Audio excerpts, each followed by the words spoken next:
ឃើញទោសនៃការខ្ជិលកុំចង់សំណុកសុខស្រួលហ្នឹងហើយបើយើងចង់សំណុកសុខស្រួលខ្ជិលរៀនធัวខ្ជិលធ្វើកិច្ចការងារជាប្រយោជន៍ជាកុសលឈ្មោះថាយើងជាកំពូលសត្រូវនឹងខ្លួនឯងណាមិនរួចពីទុកដដែលទេហ្នឹងហើយកុំថាបានសំណុកសុខស្រួលដោយខ្ជិលហ្នឹងគឺមិនរួចពីសេចក្តីទុកដដែលទេហ្នឹងហើយអញ្ចឹងឧស្សាហ៍ព្យាយាមដើម្បីឲ្យរួចពីអបាយភូមិរួចពីវដ្តសង្សារណាអញ្ចឹងបានដូចជាលក្ខណៈរបស់បុគ្គលអ្នកមានសទ្ធាទី2រសធម្មំសោតមិច្ឆតិគឺថាបំណងប្រាថ្នាដើម្បីស្ដាប់នៅព្រះសទ្ធធម្មអត់មានបខិតបខំអីគឺថាសទ្ធានឹងធ្វើឲ្យចង់ស្ដាប់ពធអញ្ចឹងហ្មងចង់ចេះព្រោះថាដាប់ធัวចេះពធទៅគឺថាហេតុផលត្រឹមត្រូវហ្នឹងហើយដូចយើងចូលចិត្តមនុស្សប្រកបវិជ្ជាអញ្ចឹងណាមនុស្សស្មោះត្រង់ណាមនុស្សមែនទែនដូចថាមិនលេះលោះហ្នឹងហើយតែយើងគោរពយើងស្រឡាញ់យើងខ្សែគប់យើងរាប់អាននោះល្អមានគុណធម៌ទៅទៀតរហូតដល់ព្រះសម្មាសម្ពុទ្ធទៅទៀតហ្នឹងហើយយ៉ាងណាគឺថាយើងឃើញព្រះធម៌ហ្នឹងគឺថាត្រឹមត្រូវកាលណាបើយើងស្ដាប់ទៅយោនិសោមនសិការៈក្នុងហេតុផលត្រឹមត្រូវព្រះធម៌ហ្នឹងទៅគឺចម្រើនបញ្ញាបានសេចក្តីសុខព្រោះយើងកើតទុកមកពីយើងគិតខុសយើងចិត្តតែគិតទៅពីទៅផ្ទះតាមអំណាចនៃកិលេសហ្នឹងហើយដល់យើងគិតត្រឹមត្រូវទៅដូចជារឿងអ្នករតីមានបានតាមបុណ្យរបស់គាត់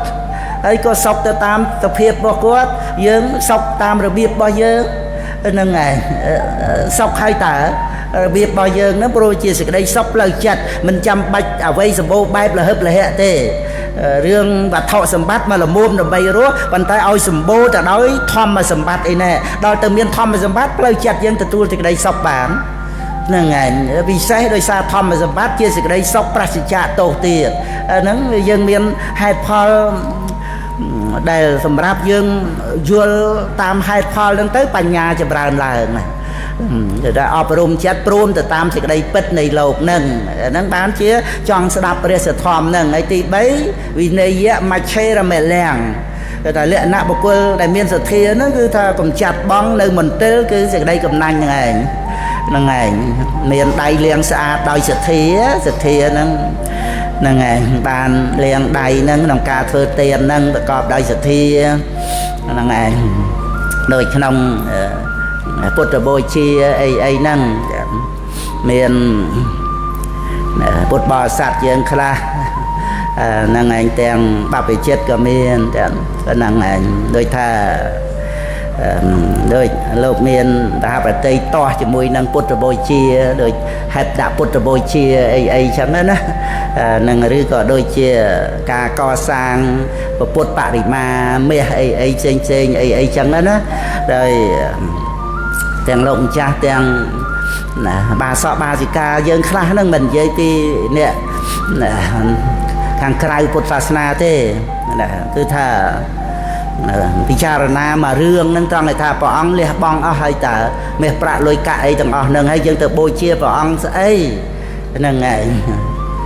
ហើយបើព្រះអង្គគង់នៅព្រះអង្គដាក់ទោសយើងទៀតអីចឹងណាដូចថាទៅតាមយោបល់ហ្នឹងឯងតាមយោបល់ហ្នឹងឯងអាហ្នឹងវានៅត្រង់ដែលថាឲ្យពុទ្ធបរិស័ទយើងសម្រួលទឹកចិត្តគឺណាផ្នែកខាងមហាកុសលក្នុងពុទ្ធបូជាដោយថាក្នុងហេតុពុទ្ធបូជាហ្នឹងក៏យើងយកជាតម្លៃប្រទីបបូជានឹងឲ្យថ្វាយព្រះអង្គអញ្ចឹងទៅឬក៏ជាទីកន្លែងដែលត្រូវថែរក្សាត្រូវសម្អាតទៅដូរផ្លាស់កម្ពត់ចំណាត់ពីដានអីអញ្ចឹងទៅហ្នឹងឯងហ្នឹងពុទ្ធបូជាយើងយកមកប្រើអញ្ចឹងគឺព្រះអង្គមិនទាមទារហ្នឹងឯងប៉ុន្តែព្រះអង្គទ្រង់ទទួលព្រះអង្គទទួលដោយបហប្រតិអនុគ្រោះពីព្រោះស្អីដែលកើតឡើងជាមហាកុសលក្នុងសត្វលោកព្រះអង្គអត់មានឆន្ទរាគៈទទួលទេព្រះអង្គលះបង់ត្រឹមត្រូវហើយប៉ុន្តែព្រះអង្គអនុគ្រោះសត្វលោកគឺណាបាយកកបាយក្តាំងអីក៏ព្រះអង្គទទួលដែរព្រះអង្គទទួលហើយព្រះអង្គឆាន់ទៀតសោយទៀតគឺណាព្រះអង្គអត់ចូលទៅបិណ្ឌបាតទៀតសម្ដែងពធัวឲ្យទាសាទាសីនឹងសម្រាប់សោតាបត្តផលទៀត ទទួលសម្ពុតរបកឈើសម្ពុតសៅមងក៏ព្រះអង្គទទួលហើយយើងឃើញទទួលដោយប្រហាប្រតិអនុគ្រោះណាគឺព្រះអង្គទ្រង់ជ្រាបណាមហាកុសលដែលកើតឡើងហើយថ្នាក់ព្រះពុទ្ធអង្គជាបដិគិអកៈនឹងបុណ្យសម្រេចដល់អ្នកឲ្យទាននោះសម្បើមណាស់ព្រះអង្គអនុគ្រោះសត្វលោកឲ្យបានសម្រេចបុណ្យកុសលនឹងចាំបាច់ត្រូវពឹងឧបការៈរបស់បុណ្យនឹងប្រើប្រាស់តទៅក្នុងសុគតិភពមនុស្សឬក៏ទេវតានឹងទៅអាចសម្រេចមគ្គផលបាននៅក្នុងសុគតិភពចាំបាច់ម្នាក់ត្រូវពឹងបុណ្យហ្នឹងបញ្ញានិបរលោកាស្មੰបតិដ្ឋាហោនតែបានិណាំងហ្នឹងហើយហ្នឹងខ្ញុំណាគ្រាន់តែលើកទៅព្រះពុទ្ធអង្គទ្រង់អនុគ្រោះសត្វលោកឲ្យសត្វលោកធ្វើបុណ្យណាព្រះអង្គទ្រង់ទទួលថាទានទាំងឡាយគឺថាគួរឲ្យអាលៀងហេសុមនេទាននានិទាតងក្នុងសុមនៈវៈសុមនៈសោតអាលៀងបញ្ញានិកាតងនាងសុមនីគាត់ថាអេវមេតាំងសុមនីអេវមេតាំងសុមនីត្រូវហើយយ៉ាងនឹងហើយអញ្ចឹងហើយអេវមេតាំងហ្នឹងណា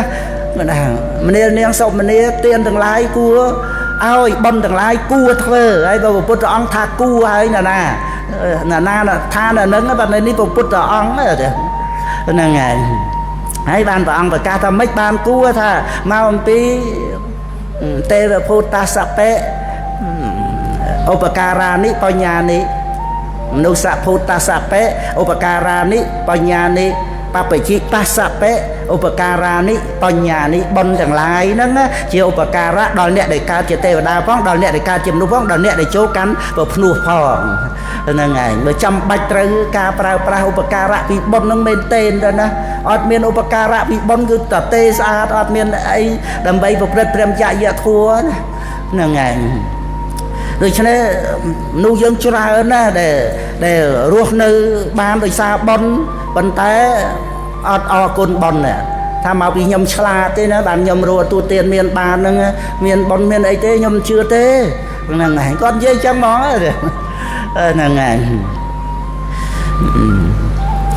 ហើយឆ្លាតហើយប៉ុន្តែបានឆ្លាតនឹងមកពីណាបើមិនមែនជាកុសលវិបាកបដិសន្ធិទេ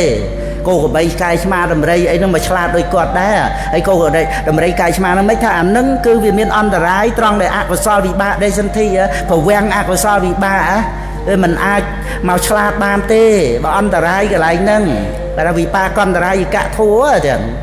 ហ្នឹងហើយអន្តរាយដោយវិបាកបដិសន្ធិហ្នឹងតែដល់មនុស្សយើងឆ្លាតកុសលវិបាកប្រែថាផលបុណ្យណាតួបដិសន្ធិហ្នឹងណាមិនពលឹងមិនអត្តាអីស្ទុះហន្តោលមកកើតទេដូចអ្នកខ្លះក៏ថាស្លាប់ទៅអត់កើតទៀតហ្នឹងហើយគឺថានិយាយ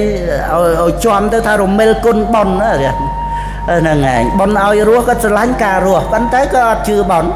ហ្នឹងហើយដឹងតែស្លាប់ទៅសូន្យហើយចុះបើស្លាប់ទៅសូន្យជាតិនឹងកើតមកពីណាហ្នឹងហើយទេកើតមកពីម៉ែឪហ្នឹងហើយចុះម៉ែឪចេះបង្កើតភាវរូបស្រីដែរចេះបង្កើតភាវរូបប្រុសដែរចេះបង្កើតជីវិតិន្ទ្រីដែរគឺណាកូនស្លាប់ក្នុងផ្ទៃក៏មានយំលែមឡាមិនក៏មិនបង្កើតទៅហ្នឹងហើយជីវិតហ្នឹងវាមិនមែននៅលើគាត់ទេគ្រាន់តែសន្មត់ក្នុងឧបការៈអញ្ចឹមបីបាច់ថែរក្សាប៉ុន្តែអ្វីដែលជាបរមត្ថជានិកកម្មឯនោះទេអ្នកឲ្យកើតនោះគណៈបដិសន្ធិកម្មជារូបសត្វអត់មាន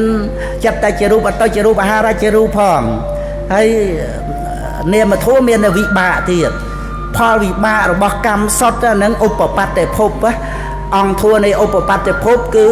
កម្មជារូបហើយនឹងលោកយៈវិបាកទាំងក្នុងបដិសន្ធិកាលក្នុងប្រវត្តិកាលដែលចែកទៅជា9ណាកម្មភពរូបភពអរូបភពណាឬក៏ឯកវោការភពចតុវោការភពបញ្ចវោការភពណាឬក៏សញ្ញាភពអសញ្ញាភពនេវសញ្ញានេសញ្ញាយនភព3ដង9ណាហៅថាឧបបត្តិភពហ្នឹងអង្គធัวគឺកម្មជារូបហើយនឹងលោកយៈវិបាក